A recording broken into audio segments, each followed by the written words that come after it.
चीज धन धन भगली है वह चीज के फिल्म के माध्यम से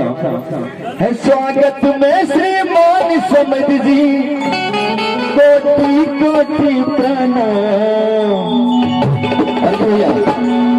आई धन्य हमारी मिथिला आई धन्य हमारी आई धन्य हमारी मिथिला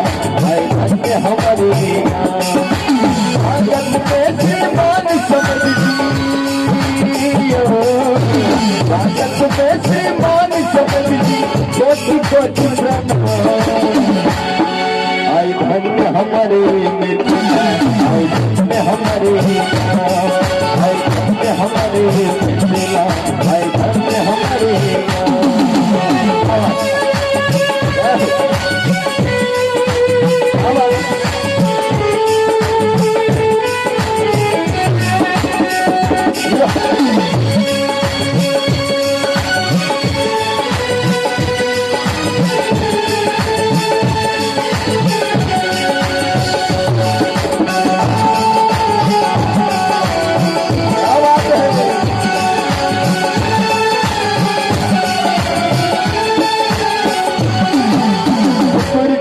सब बार निहार पलक खसक नहीं नैना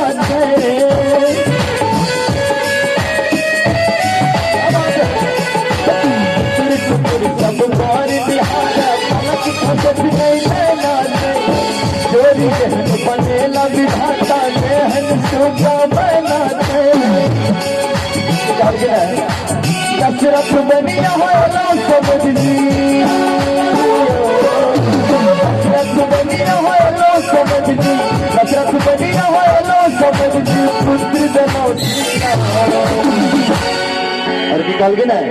आई धन्य हमारी मिथिला आई धन्य हमारी आई धन्य हमारी मिथिला आई धन्य हमारी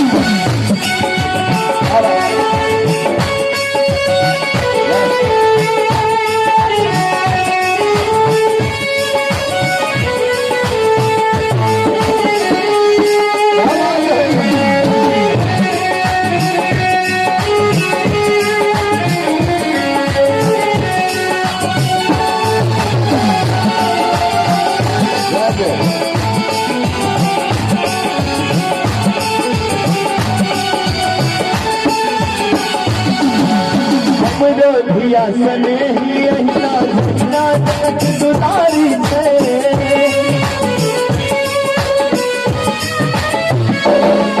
धिया सने ही अहिना झना जगत दुलारी से मंद मंद मुस्कान सखियन सबरो फूल फुलवारी से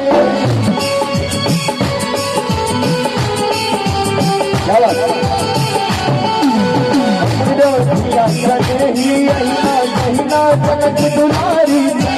मंद मंद मुस्कान सखियन सबरो फूल फुलवारी से धरती चाँद तरेगन जगमग धरती चाँद तरेगन जगमग लागे स्वर्ग अर्घ्य भैया हेलो हेलो हेलो आई धन्य हमारी मिथिला आई धन्य हमारी